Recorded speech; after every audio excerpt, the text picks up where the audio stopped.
सोमवार के दिन जो अमावस्या पड़े वो सोमती अमावस्या कहलाती है।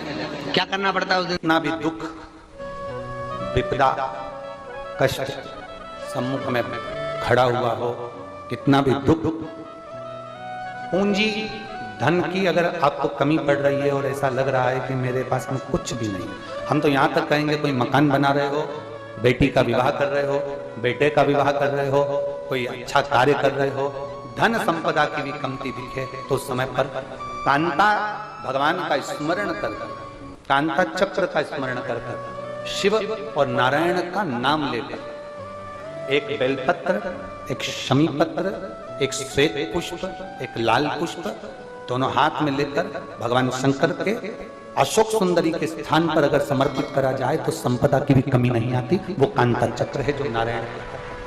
यहां तक शिव महापुराण की कथा कहती है, अगर कोई विद्वत ब्राह्मण ने आपको बताया है कि आपके घर में पितृदोष है, कोई विद्वान ब्राह्मण ने बता दिया कि आपके घर में काल सर्प दोष है, कोई विद्वान ब्राह्मण ने बता दिया कि आपके यहाँ पर ये वास्तु दोष है और इस दोष को मिटाना जरूरी है, कोई ने आपको बताया, उस समय पर हमें घबराना नहीं, उस समय में घबराने का क्रम नहीं है।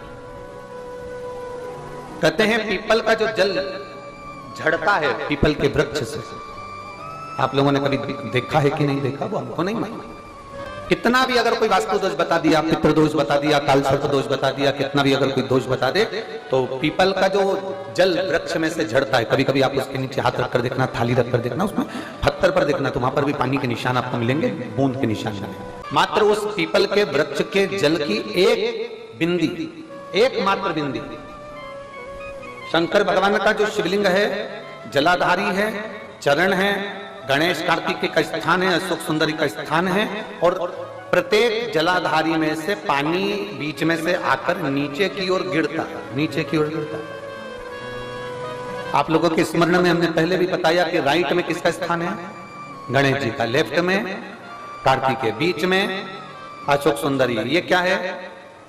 पार्वती जी का हस्त कमल शिवलिंग, और ऊपर से जो जल एक एक बूंद शंकर जी के शिवलिंग पर गिर रहा है वो शंकर जी की 5 लड़कियां जया, विषहरा, शामलीवारी, दौतली और देव, शंकर जी की 5 लड़कियों एक एक बूंद पानी शिव जी पर गिरा रहा है।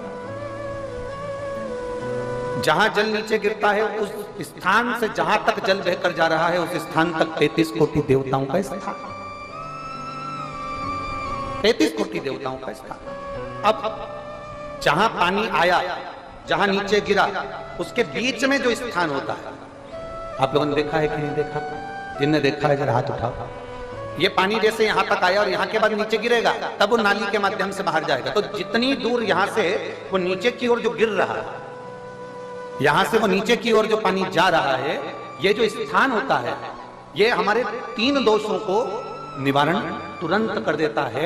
एक हमारा पितृदोष, एक हमारा काल सर्प दोष और एक हमारा वास्तु दोष का निवारण ये तुरंत कर देता है। और ये तो हमने केवल आपको शिव महापुराण के माध्यम से बताया कि ये 3 दोष का निवारण कर देता है, पर यदि कभी आप ध्यान से लिंग पुराण को पढ़ेंगे, आप यदि लिंग पुराण को पढ़ेंगे और गीता प्रेस गोरखपुर की लिंग पुराण को लाकर यदि आप पढ़ते हैं, या गीता प्रेस गोरखपुर की शिव अंक को भी आप अगर पढ़ेंगे, उसका नंबर हमारे स्मरण में नहीं आ रहा है, शिव अंक को भी अगर आप पढ़ेंगे तो उसमें भी आपको वर्णन मिलेगा कि हम तो केवल 3 दोष का बता रहे हैं, पर हमारे शास्त्र तो यहाँ पर और भी दोषों का वर्णन कर रहे हैं। जैसे किसी ने बता दिया आपको शनि का दोष है, किसी ने बता दिया मंगल का दोष है, किसी ने बता दिया आपको केतु का दोष है, किसी ने बता दिया आपको राहु का दोष है, किसी ने आपको कह दिया कि बृहस्पति का दोष है, किसी ने कह दिया आपको ये वाला दोष है। दुनिया के जितने दोष पीपल के वृक्ष के झड़ता हुआ जल की एक बूंद का स्पर्श, भले वो सूख गई हो, उसका एक स्पर्श मात्र जहां पानी नीचे की ओर गिर रहा है उतनी परिधि, उतनी जगह के बीच में जहां से पानी गिरता है, बस उस स्थान पर अगर वो उंगली अपना नाम और गोत्र का स्मरण कर कर भी लगा दी जाए और एक लोटा जल चढ़ा दिया जाए तो ये जितने दुनिया के दोष हैं वो अपने आप समाप्त हो ही जाते हैं। शंकर की बोल बम का नारा है, और अच्छे से समझ लो, जरा ध्यान में आ जाए आप लोगों के, नहीं तो गलत कर बैठो तो बहुत स्मरण रखिएगा। शिवलिंग जलाधारी, जलाधारी में से पानी बहता है नीचे की ओर जाता है। जितना मोटा शिवलिंग की ये जलाधारी होती है उसमें से पानी जहां नीचे गिरता है, जितनी भी मोटी हो उसमें कहीं पर भी आप बंदी लगा सकते हैं। उस स्थान पर आप कहीं पर भी उस बिंदी को लगा दो। कोई कह दे तुमको कि तुम्हारा मंगल गड़बड़ है, कोई कह दे तुमको तुम्हारा राहु गड़बड़ है, कोई कह दे तुमको तुम्हारा केतु गड़बड़ है, कोई तुमसे कह दे तुम्हारा बृहस्पति गड़बड़ है, तो समझ लेना कि हमारे ग्रह की दशा को सुधारने के लिए ये जो स्थान है, बस उस स्थान पर एक बिंदु ठीक। अब आज के जमाने में आपने देखा होगा, जब से आप शंकर जी को जल चढ़ाना प्रारंभ करें, जब से आपने शिव महापुराण की कथा सुनना प्रारंभ करी, तब से आपने सुना होगा कि कोई भी अब ज्यादा आपको सुनने को नहीं मिलता कि वास्तु दोष हो गया, कि पितृ दोष हो गया, कि कालसर्प दोष हो गया। इसके पहले का जो समय था, उस समय किसी को भी पत्रिका दिखाओ, किसी के पास भी जाओ, वास्तु दोष, कालसर्प दोष, पितृ दोष, ये सारे दोष चलते रहते थे। पर तुमने जो एक लोटा जल शंकर भगवान को समर्पित करा, तुम्हारा चढ़ा हुआ जल उसी स्थान से नीचे गिर रहा है जहां हमने बिंदी लगाने का बताया, वहां से नीचे गिर रहा है, तो तुम्हारा दोष जल चढ़ाते चढ़ाते अपने आप दोष समाप्त होता चलेगा।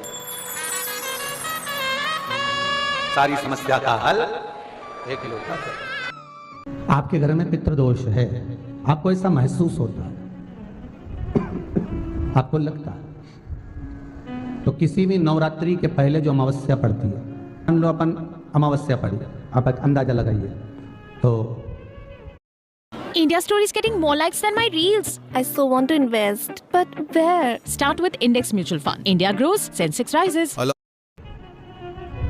जिस दिन अमावस्या रहे उस दिन चावल की कटोरी में एक कपूर का टुकड़ा रख दीजिए महाराज, छोटा सा, और कपूर का टुकड़ा रखकर उस कपूर को दरवाजे के बाहर कटोरी में ही, चावल रखी हुई कटोरी में ही उसको पितरों का स्मरण कर जला दीजिए। और जलाने के बाद उस चावल को कहीं भी किसी भी वृक्ष की छांव में पक्षियों के लिए डाल दीजिए। शिव महापुराण की कथा कहती है, अगर मान लो पितृ आपको कष्ट दे रहे हैं, पितृ आपको तकलीफ दे रहे हैं, कोई काम नहीं होने दे रहे हैं, या कहीं आपको ऐसा लगता है कि पितरों का दोष है, तो वो पितृ दोष देवी, अब ये जो आप करेंगे ये कब कर रहे हैं? अमावस्या के दिन आप उसको रख रहे हैं, अमावस्या के दिन उसको रखकर रात भर आपने रखा कपूर के साथ में, सुबह एकम पड़ गई, नवरात्रि लग गई, उसी दिन उसको जलाकर आपने पटक दिया, अर्थात उससे देवी और पितृ इन दोनों का आशीर्वाद जो प्राप्त होता है, तो घर में से पितृदोष समाप्त होकर लक्ष्मी की वृद्धि प्रारंभ हो जाती है, कार्य में सिद्धता आ जाती है। मान लो अगर पितृदोष है तो करो, नहीं है बड़ी अलमस्ती से रहो, तो ये पितृदोष का स्मरण। तो यहाँ शास्त्र कह रहा है कि पितरों का जो लोक होता है, पितर जो लोक होता है, उस पितृलोक में 64 योगिनियां प्रवेश नहीं करती। जैसे सोमती अमावस्या, कौन सी अमावस्या? सोमती अमावस्या। सोमवार के दिन जो अमावस्या पड़े वो सोमती अमावस्या कहलाती है। क्या करना पड़ता है उस दिन? पीपल के पेड़ की परिक्रमा करो, या तुलसी की परिक्रमा करो, या पूजन करो, पाठ करो, कुछ भी करो, पर सोमती के दिन दान करो, पुण्य करो, सत्कर्म करो, भजन करो। तो सोमती अमावस्या का विधान इतना शास्त्र क्यों कहता है कि सारी अमावस्याओं में प्रबल सोमती अमावस्या, शनिचरी अमावस्या से भी बड़ी अमावस्या सोमती कहलाती है हमारा। तो कहा उस दिन सारे जितने भी ग्रह हैं, जितने भी ग्रह, सारे ग्रह चंद्रदेव के साथ मिलकर भगवान शंकर की आराधना में डूबते हैं, और भगवान शंकर की आराधना में डूबते हैं तो उस दिन जो किया हुआ दान पुण्य सत्कर्म है वो हमारे, आप लोगों को मालूम होगा, पितरों की 3 गतियां, पितर, आहुत, वासु। कितने? 3। गर्भ में जो चले गया आहुत है, तुम्हारी अवस्था में गया जिसकी शादी नहीं हुई, आहुत। पितर अधोगति में अचानक बहुत सारी तमन्ना थी, बहुत कुछ करना चाहता था और अचानक चले गया, मर गया, पितर गिनती में आ गया। वासु जो एक्सीडेंट आदि, खांसी, सुसाइड, वासु। 3 शास्त्र कहता है सोमती अमावस्या के दिन ये तीनों आहूत, पितर, वासुक, जहां पर घर की कुल की माता पीपल की परिक्रमा करती है, या तुलसी की परिक्रमा करती है, या पूजन करती है, या दान करती है सोमती अमावस्या के दिन, तो ये तीनों को उसका भाग प्राप्त हो जाता है, तीनों तर जाते हैं, फिर उनको पिंड की जरूरत नहीं पड़ती महाराज, उनको तर्पण की जरूरत नहीं पड़ती। इसलिए सोमती अमावस्या का क्रम हमारे हिंदू धर्म में ज्यादा वर्णन किया गया। एक बेल का फल लीजिए, क्या लेना है? बेल का फल, बेलपत्री का जो फल होता है उसको ले लो, उसके अंदर का जो गुर्दा होता है, अंदर का जो भाग होता है उसको निकाल लीजिए, और उस बेल के फल में आटा सेक कर उसमें शक्कर मिलाकर उसको अंदर भर लीजिए। अमावस्या के दिन सुबह 10 बजे से पहले उस बेल फल में जिसमें तुमने पंजेरी भरी है, आटा सेक कर भरा है शक्कर के साथ में, उसको अपने घर में घुमाने के बाद में जिसको कालसर्प दोष बताया है, पितृदोष बताया है, या वास्तु दोष का स्मरण बताया है, घर में सब दूर घुमाकर अपने परिवार का हाथ का स्पर्श कराकर पीपल के पेड़ के नीचे का खड्डा खोदकर उस बेल पत्र के उस फल को दाब दीजिए। महाराज केवल एक अमावस्या करना रहता है, पितरों के दोष से मुक्ति मिलती है और हमारे घर के कार्य सफल होना प्रारंभ हो जाता है, कार्य की सफलता होती है, कार्य में सफलता प्राप्त होने लगती है। हम तो कई बार कहते हैं महाराज जी, अगर ऐसा लगे किसी औषधि को आप ले रहे हैं, मालूम पड़े कि औषधि आपको लग नहीं रही है, शिव महापुराण की कथा करेंगे, मान लो औषधि आपको नहीं लग रही, आपने औषधि बहुत दिनों से ले रहे हैं, कोई दवाई, मान लो आप किसी भी दवाई को ग्रहण कर रहे हैं और वो औषधि लगी नहीं रही है, वो शरीर को लगी नहीं पा रही, और आप ठीक ही नहीं हो पा रहे, 15 दिन हो गए, 8 दिन हो गए, बताओ उतना की उतना ही किडनी है, उतना ही उतना अपना भरा हुआ, वही की वही लीवर, वही की वही किडनी, वही की वही स्मरण, सभी कुछ वही वही, उतना की उतना ही, बीच में ऊंचा नीचा चल रहा है, पर लेवल में नहीं आ रहा, शुगर की लेवल में नहीं आ रही, तो प्रयास करा करो महाराज, बेलपत्री के फल का जो गुर्दा है, अंदर का जो भाग है फल का, उसको पानी में गला लीजिए, और प्रदोष कम से कम प्रदोष नहीं हो और बीमारी जरा दवाई लगी नहीं रही हो तो बिना प्रदोष के भी कर सकते हो, उसको पानी में गलाइए, आधा घंटा पानी में, जैसे आपको सुबह मंदिर जाना है 10 बजे, तो सुबह स्नान कर कम से कम 6:30-7 बजे उसको पानी में गला दीजिए, और उस बेले के फल का गुर्दा से गला हुआ पानी शिव जी को ले जाकर समर्पित कर दीजिए महाराज। उस पानी में से थोड़ा सा 1 चम्मच पानी शिव जी पे चढ़ा हुआ लेकर आ जाइए। उस पानी को जो बीमार व्यक्ति है उसको औषधि देने से पहले मात्र आधी चम्मच से भी आधा चम्मच उसको दे दीजिए। भगवान शंकर का श्री शिवाय नमः तुभ्यम का जाप कर उस पानी को देने के बाद अगर आप औषधि देंगे तो ये पक्का है कि औषधि अपना कार्य करना प्रारंभ कर देगी और वो स्वस्थ होना प्रारंभ होगा। क्या करना पड़ता है उस दिन? पीपल के पेड़ की परिक्रमा करो या तुलसी की परिक्रमा करो या पूजन करो, पाठ करो, कुछ भी करो, पर सोमती के दिन दान करो, पुण्य करो, सत्कर्म करो, भजन करो। तो सोमती अमावस्या का विधान इतना शास्त्र क्यों कहता है कि सारी अमावस्याओं में प्रबल सोमती अमावस्या, शनिचरी अमावस्या से भी बड़ी अमावस्या सोमती कहलाती है। हमारा जितने भी ग्रह, सारे ग्रह चंद्रदेव के साथ मिलकर भगवान शंकर की आराधना में डूबते हैं और भगवान शंकर की आराधना में डूबते हैं तो उस दिन जो किया हुआ दान पुण्य सत्कर्म है वो हमारे, आप लोगों को मालूम होगा, पितरों की 3 गतियां, पितर, आहूत, वासु। कितने? 3। गर्भ में जो चले गया आहूत, कुमारी अवस्था में गया जिसकी शादी नहीं हुई, आहूत। पितर अधोगति में अचानक बहुत सारी तमन्ना थी, बहुत कुछ करना चाहता था और अचानक चले गया, मर गया, पितर गिनती में। जो एक्सीडेंट आदि, खांसी, सुसाइड, बस 3। शास्त्र कहता है सोमती अमावस्या के दिन ये तीनों आहूत, पितर, वासुक, जहां पर घर की कुल की माता पीपल की परिक्रमा करती है या तुलसी की परिक्रमा करती है या पूजन करती है या दान करती है सोमती अमावस्या के दिन, तो ये तीनों को उसका भाग प्राप्त हो जाता है, तीनों तर जाते हैं, फिर उनको पिंड की जरूरत नहीं पड़ती महाराज, उनको तर्पण की जरूरत नहीं पड़ती। इसलिए सोमती अमावस्या का क्रम हमारे हिंदू धर्म में ज्यादा बढ़ा। विश्वास कहता है अमावस्या के दिन, उस श्राद्ध पक्ष की अमावस्या के दिन, जो नदी, तालाब, बावड़ी, कुआं, किसी भी एक जगह पर अपने पूर्वजों का नाम लेकर शाम के समय पर दिया लगाएगा, ये मेरा विश्वास रहता है, उसके लिए कुबेर भंडारी भंडार जरूर पड़ेगा, पितृ भंडार जरूर पड़ेगा। इस पीपल के वृक्ष के नीचे जो शनिवार को दिया लगाएगा वो लक्ष्मी और नारायण को अपने घर ले जाएगा। इसलिए शनिवार के दिन पीपल के वृक्ष के नीचे दिया का प्रमाण है महाराज। और सुन दरिद्रता देवी, तेरे पेड़ के नीचे जो खाली हाथ आएगा तो उसके घर में प्रवेश करेगी, और जो भरे हाथ से मतलब पानी का लोटा ले जाओ, कंकु ले जाओ, चावल ले जाओ, रोली ले जाओ, कुछ भी, जरा सी शक्कर ले जाओ, गुड़ ले जाओ, आटा ले जाओ, और पीपल के पेड़ के नीचे कभी खाली हाथ मत जाओ। अगर तू खाली हाथ कोई आया तो तू उसके घर में प्रवेश करेगा। बड़ का पेड़ पितरों का प्रतीक होता है, बेलपत्री का पेड़ भी पितरों का प्रतीक होता है, क्योंकि ये पितरों के वंश से जो पार्वती मैया का प्रागट्य भाव वर्णन किया। पीपल का वृक्ष पितरों का प्रतीक। Say goodbye to glitches, hello to seamless. Angel One Super App for Smart Investing. Investments in securities market are subject to market risks. Read all the related documents carefully before investing.